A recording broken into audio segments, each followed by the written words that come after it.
This is the SF Productions Podcast Network.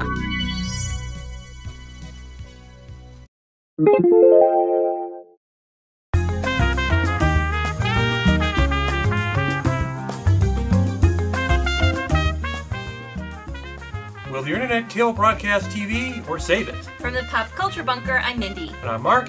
You can check out our audio podcast, How I Got My Wife to Read Comics, on iTunes or on our website, sfpodcastnetwork.com. Now, broadcast TV is in crisis mode right now. They're bleeding viewers year after year. If you look at the top shows in terms of Nielsen ratings, and this is percentage of the potential audience of people who have TVs, and you go back, say, 20 years, in 1992, the top show was 60 Minutes, had a 21.9 rating, meaning 21.9% of people who had TVs were watching it. Now, in 1992, how many broadcast networks were there? Four. Fox was already there. CW had not yet started. And cable was widespread? Oh, yeah. Yeah, widespread, but negligible at the time. Okay. By 97, 15, so this is 15 years prior, we're looking at Seinfeld, 21.7%, really no major difference, 21.9 to 21.7. 2002, CSI, 16.3 million. So in 5 years there, they lost from 21% to 16%. So about a percent a year. Yeah. 2007, American Idol, 16.1. So there wasn't much between 2002 and 2007. The most recent information from 2012 says Sunday Night Football was the #1 show, 12.9. So they've again gone back to losing a percentage pretty much every year. And the latest sweeps, the time of the year where they really look at the ratings, was in February, where, and as we've talked about in a previous episode, NBC fell to 5th place behind Univision. So where did all these people go? Well, they went to cable, because you've seen far more progress in cable shows. They're throwing a lot more money at the shows. Well, and there are, so many more cable stations, and they're so good at determining, specific audiences that you're just breaking the audience into smaller pieces. Exactly. And then, of course, a lot of people went to the internet, or they're not watching TV at all. Gaming has gotten so much bigger. Sure. More people are on their, Xboxes or on the, massive online games. Right. So the networks are trying to update with the times, kind of. They formed Hulu, which was started by NBC, Fox, and ABC, as a YouTube killer. And now they're just fighting to make sure it doesn't get too successful. So they wanted to keep their shows from being put on YouTube illegally? Was that it? Right, right. They felt, oh, we need to stop YouTube. And they put something up that ended up being more successful or more powerful than they ever expected it to be. And that's why there's now all these labyrinth rules on Hulu. You can watch certain things on your computer, but not on your mobile device or your TV. And you can watch the first 5 episodes of a season, and then nothing until the end of the season, and then see the rest of them, but the first 5 are gone now.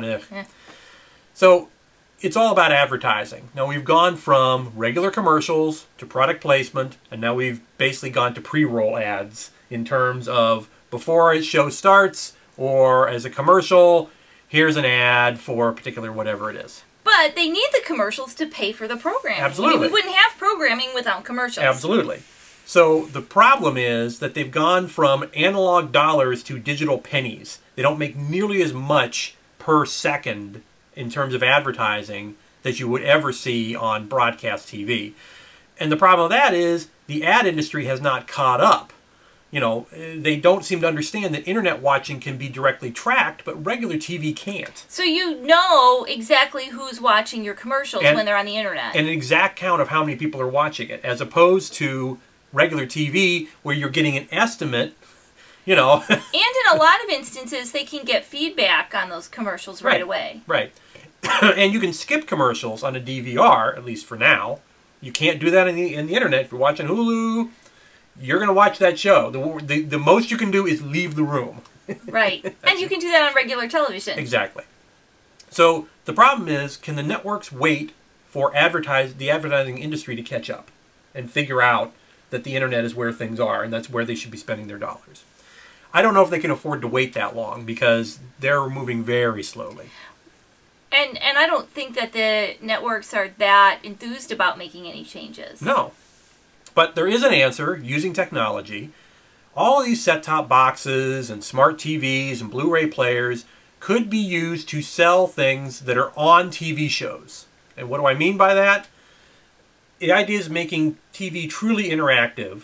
You're watching a show, you're watching a sitcom, say, and you're thinking, well, that's a nice clock on the wall in that scene. Well, see, or I'm thinking like you're watching The Big Bang Theory and you say, oh, I love Sheldon's shirt this week. Yeah, exactly. Click. Click, and you buy it right then, immediately. You sell stuff. It's not just product placement. It's stuff they're going to have on the show anyways, as opposed to the clunky product placement. You see this on some shows where it's like, well, let me check the GPS on my Nissan Versa, and then... 30 Rock was the best with product placement, though.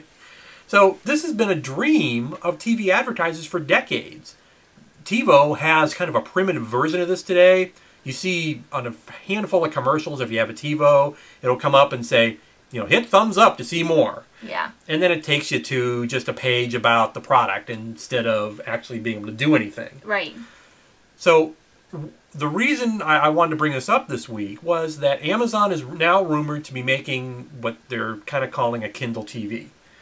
So this could be tied directly to Amazon for one-click buying. Right. You know, you literally be like, okay, I like that shirt that Sheldon's wearing. Click, and you've bought it. Clothes, props, set dressings, furniture, electronics.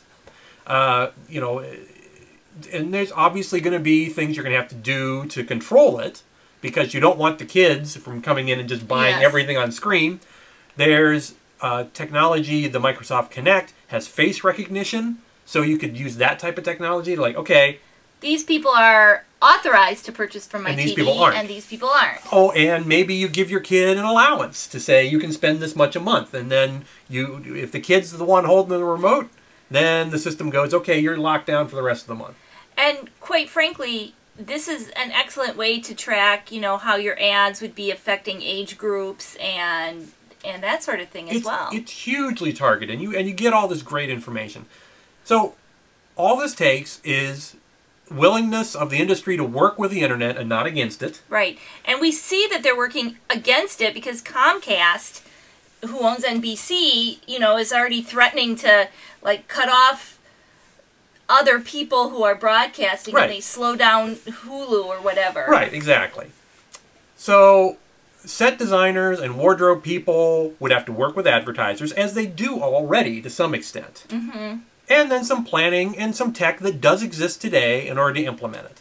And so the question is, will people buy that type of stuff off TV? Well, all you got to do is ask QVC and HSN. Yeah. And two 24-hour networks, all they do is sell stuff on TV. People will buy this stuff, and this will provide a new model than the standard advertising model, which the networks continue to try to jam down your throat, and it's not working. Not working. So you can check out our audio podcast, How I Got My Wife to Read Comics, on iTunes or on our website, sfpodcastnetwork.com. From the Pop Culture Bunker, I'm Mindy. And I'm Mark. Thanks for watching.